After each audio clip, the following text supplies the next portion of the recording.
Uh, Scott Ewing's with me today, like always, it's Seth. Hello, everyone. Are you ready to I dive into what we have in store for you guys? I hope so. I'm Let's ready. hit the gas. I'm ready. We can smash the gas. I'm ready to talk about NASCAR topics. What an exciting weekend over in Gateway. So, I'm really excited to get this show started. Yes. So, where do we want to start? I think we can start about Denny, right? Denny picking up his 59th career victory over in Darlington. Gateway, sorry, Gateway. That was last week, but what a drive by him! What a drive by all the Toyotas. I think the Toyotas are really clicking on all cylinders, right? You got Hamlin winning, and then you got Briscoe running second after he won last week. And then Bell finished seventh. He showed a little bit of frustration right at the end of the race, and I think that's something we could talk about later in the show. But boy, Joe Gibbs Racing is definitely hitting. Yes, they are. Um, so what what do you think Gilgit's Racing has to do to get Dingham finally to win that last title? There's rumors going on that if they do win the title, that Dingham could hang it up. I saw that before we hit the airwaves tonight. Yeah, so I'm not sure. I think Denny needs to run really well like he has. Denny's a veteran, right? Even though he doesn't have the championships. I mean, 59 career victories. That's really good in itself, right? And I think he knows how to get to the end of these races, and when it comes down to one race to win the championship, if he puts himself in the right position, I guarantee that he'll put himself in a great opportunity to win a championship, especially because he has amazing teammates that are going to support him along the way. But I think if he gets himself in a good position going into the championship race and moving on in these rounds, I think he's got a great shot. Yeah. Uh-uh. So, who else do you think has a great start? I and the last week's episode, I said that I really pull for Christopher Bell, right? We talked about that. I pull for him a lot because I'm a big fan of Joe Gibbs Racing in general.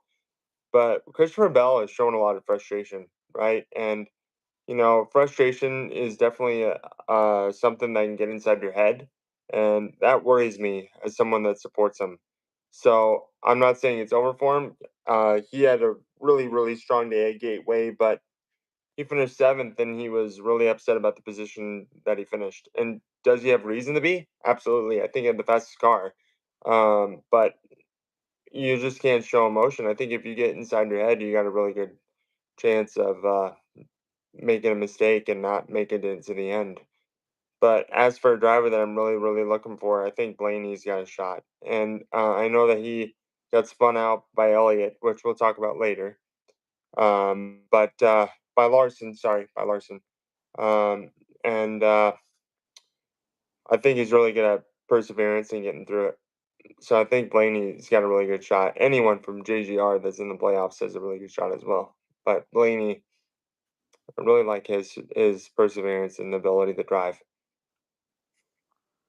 I want to dive into a guy that you have on your hat. You've been supporting him every week on the show since we started it. Ty Gibbs. What do you think Ty Gibbs needs to do the remaining part of the year to finish strong? And I believe, correct me if I'm wrong, they can still get 17 from points. Yeah, so they definitely can. It's going to be a big stretch though. Because he's had some not so great finishes. He would really have to step it up. I think the thing with Ty, it's the same thing as Ryan, right? Ryan's a very vocal driver. Ryan Blaney really gets vocal, right? Ty Gibbs does too. He gets very vocal on his communications with his crew chief, and then he starts freaking out. Then he starts getting mad, and when he get mad, I mean, that's what happened to him in the Glen. I think Ty had a really good car at Watkins Glen, and he started getting really mad, screaming on the radio, right? And then he fell all the way to 35th because it got in his head. He just didn't believe it. But am I a big believer in Ty? Absolutely. I think Ty is an amazing race car driver. I think he needs to. I think he needs a little bit more maturity still on what needs to be done in the car and understanding what needs to be done instead of strictly going to emotion. Now, I have no say in any of that. These drivers are professionals; they know what they're doing, But as a fan, that's my concern. Yeah, my concern for him is along that same lines, but you just said he gets frustrated very easy.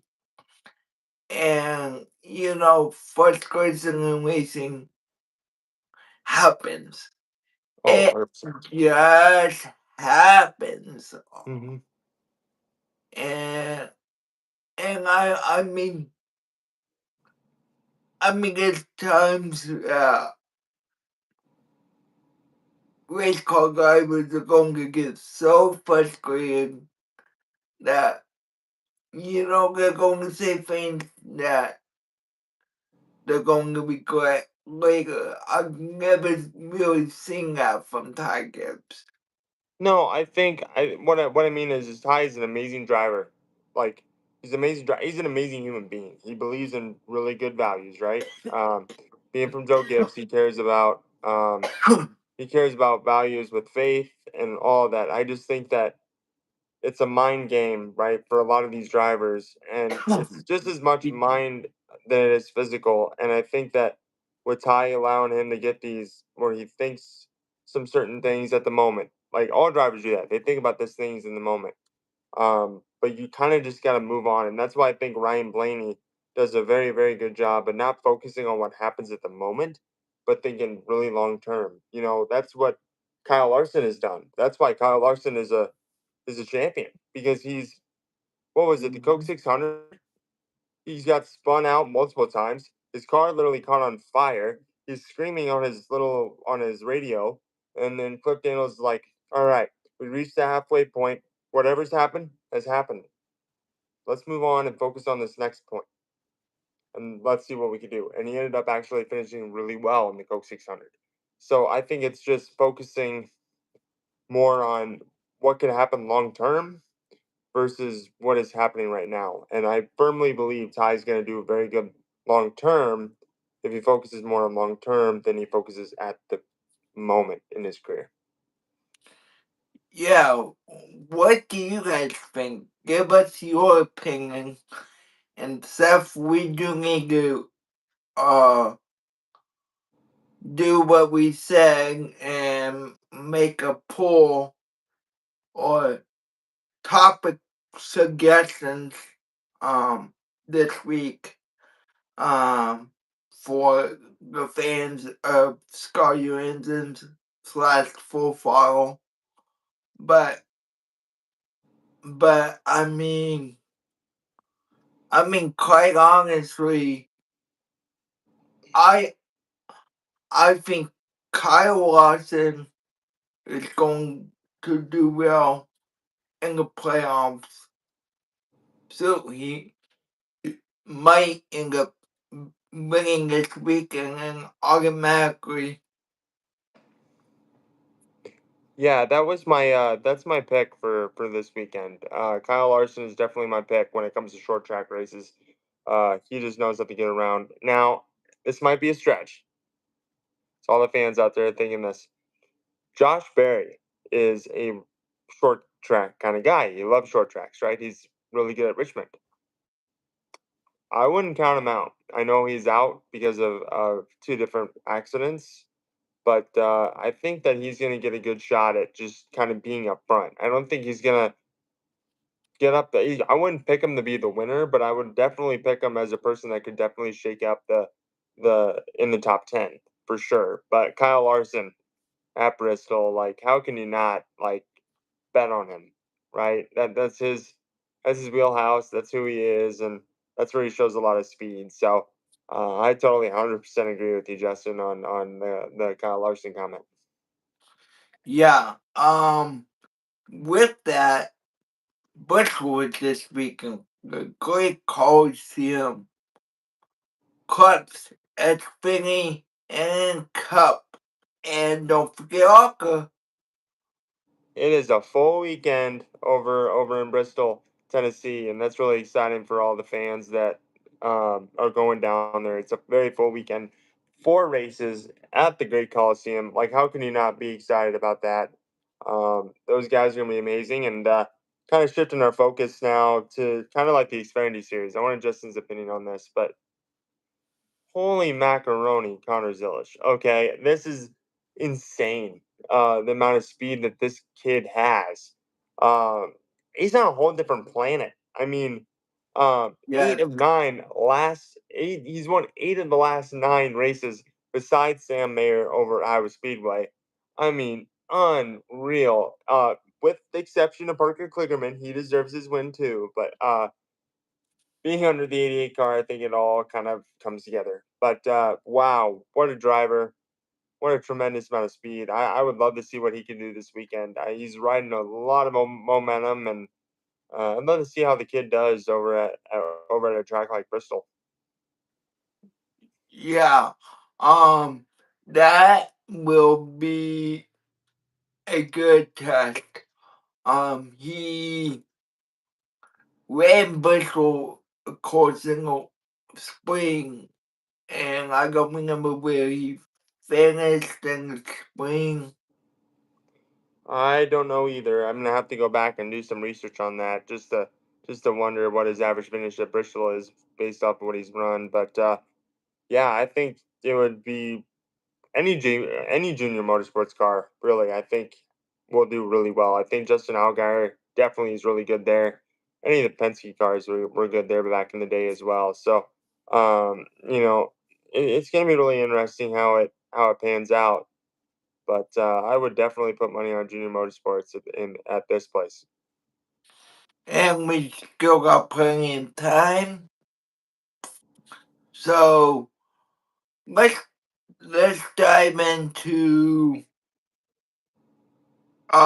something very local, because this show's all about motorsports and racing in general. Seth, do you ever go to the Super Nationals? I went to the Super Nationals a couple years ago. I love dirt racing. Dirt racing is kind of what my mom and I used to do when I was growing up. So I've been to the Knoxville Nationals before, and I've also been to the Super Nationals. Yeah, so I say that to say this. Um, the Super National Champion. Um, I I am going to work extremely hard to get those details so we can go over that. But fo- let's turn our focus back over to the Cup Series and let's talk about who you think uh needs a good run this weekend. I go for me. It's Josh Berry. For sure. Yeah, Josh Berry needs a win. He needs to go in there and win, really shake stuff up. Obviously, Shane Van Gisbergen needs to do pretty well this weekend. This is a track that's not his expertise. I think that it's gonna be a really tough race for him, but I think Josh Berry's got a really good shot um, mixing it up because that's his wheelhouse, like I said earlier. But you got Austin Dillon in there too. He needs to do pretty well. The first four that you automatically think of, they're definitely going to need some help this weekend. Um, to move on. I think a lot of really good drivers are out there, and like I said, I think Hendrick and I think Joe Gibbs Racing, they're really going to hold their own. It'd be really interesting to see how Ross Chastain does this weekend with some trackhouse equipment, and then that will be a good judge on what we could expect from Shane as for a equipment scene, not quite a driver scene, but we get to see how they're bringing their equipment. Yeah. And so you you say that to say this is a great way to remind people, check out the details on the giveaway coming up here live on Skull Your Engines in a couple weeks. Yeah, I think I've definitely seen photos of it. It's a very beautiful car. You would definitely need to check that out. Anybody that's a big fan of Justin, I don't have any fans, but for anyone that's really good friends or fans of Justin, this is an opportunity to win something so special to add to your collection, and it's something that supports both him as well as yourself. So I definitely take a look at that. That it's one in a lifetime opportunity for an amazing car. I would personally would love that in my collection. So definitely look at that giveaway, and hopefully you get the chance to own one. And good luck to all of you. Yeah. Um. So anyway, so in other sports news, let's make one thing clear. You can find us here every Tuesday night uh for the rest of the season so that you guys can watch football this next couple weeks. And Seth and I will determine what's going to happen to the show after the season is over. Yeah, we just don't want to get involved in the joy of an amazing sport like football. This is honestly the greatest time in sports, right? You know NASCAR, which is my love, Justin's love, everyone here that loves it. It's coming to an end. We're getting ready for the playoffs. That's exciting. College football starts up. NFL starts up. MLB is about ready to get to their playoffs. Like this is the greatest moment in all of sports. Like great sports at this time. Then you got basketball opening it up in a couple months, so it's going to be really exciting to see kind of what goes on in the history of sports, strictly motorsports, but with sports in general. Uh, and hopefully we have an amazing season going into winter. I hate to say it, but Yeah, we're winter. fun. One of the things I kind of wanted to talk to you about today, and is I saw a lot of videos going over NASCAR 25. What an amazing videos that I've seen from this amazing video game with really good graphics. I'm an iRacer myself. I love iRacing. I personally race in the eNASCAR ARCA series as well as the Xfinity series, and I am very impressed by what they're able to do with iRacing as well as Monster Sports and technological gaming. I think that it is going to be an amazing video game to allow us to be able to enjoy the sport that we love um, in our own homes and to be that Ty Gibbs or that Chase Elliott in your own living room. I think it's gonna be really cool, and I can't wait for it to be released in October. But I can't wait for the opportunity to do that. Yeah, I really can't wait either. Um, you know, when you're looking at the new game, because I've seen graphics too, um, it just looks really good, really well put together. Um, iRacing listened to the fans, and and I wish iRacing would have came on for the interview, but that's for another day. But I think when it comes to iRacing, it's kind of they're an amazing company, but that hurts. I'm sorry to hear that, Justin. I didn't hear about that, but I think iRacing has done really, really special things, and yes, I can't believe that they did that to you. But I'm not trying to get personal on here, but I can't wait to own something of that caliber in my living room to be able to race and show people the talent that I believe I have and the talent that I thought I had when I was a kid. So I can't wait that maybe we can start a league together. Or anyone in the comments that wants to be included, we can make that happen. You could race against the media professionals, quote unquote media professionals, and be able to do things with us and be able to talk to us about racing without any judgment. There's no judgment here. You can state your topics. You can talk about whatever you. If you want to talk about your favorite color being blue, we could. We'll have a discussion about your favorite colors. So there's nothing. There's no judgment. There's nothing like that. We just love American speed and NASCAR. yeah. Couple things before we wrap up, and I think we're pretty good on time. I don't know how long we've been. It says we've been live for 22 minutes. Cool. So if you want to state another topic or whatever, we can discuss that. So I want to discuss the the spotters. And and and boy, it's going to be a hectic week for all the spotters at Bristol. Yeah, Bristol. One of the things about Bristol that makes it different than other tracks. Yes, when you look at Daytona, that's tough, right? You use binoculars. You need to focus on something miles away, right?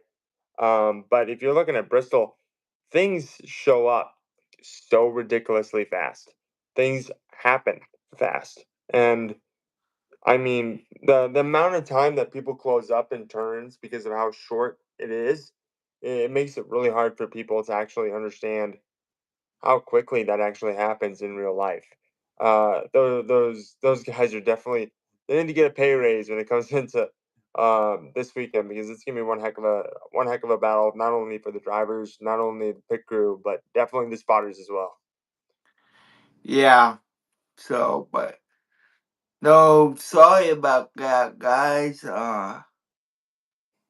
Had something come in, and sorry about that. But no. Getting back real quick to the game. What do you expect out of the NASCAR video game? I mean, a movie kind of hit on it, but what are you most excited about? Yeah, I'm so most excited about the online play. I mean, I don't know how you can't get excited for the online play. I think it's going to be one heck of a function. I mean, iRacing, come on, it's the pinnacle of racing entertainment as well as racing motorsports in a video game fashion. Um, I think the biggest thing I'm looking forward to is reality and the amount of things that make it seem so real in what we've done. Honestly, in my opinion, there hasn't been a very strong NASCAR game since 2011. And that's my opinion. The NASCAR Inside Line was literally my favorite game of all time because it seemed realistic. We've kind of gotten away from that, I think, in the last coming years. So I think that to have something of this caliber, I'm really excited for the reality and the way that the cars react, as well as the crashes or like if you get damaged, how realistic is the damage, and how does it affect your drivability? I mean, it's just reality and what it makes you feel when you're racing. How does the car feel? How does all of that feel? So I think iRacing is definitely the best answer when it comes to realistic Yeah. NASCAR racing outcomes. Well, it's almost the top of the hour, so I think that's a good place to stop for the night. And quick programming note. Again, we will be on Tuesdays moving forward at 7:30 Eastern Time, 6:30 Central Time. We'll look forward to seeing you next week. And have a good night, everyone. This has been Seth and Justin. Goodbye for now. Goodbye, all.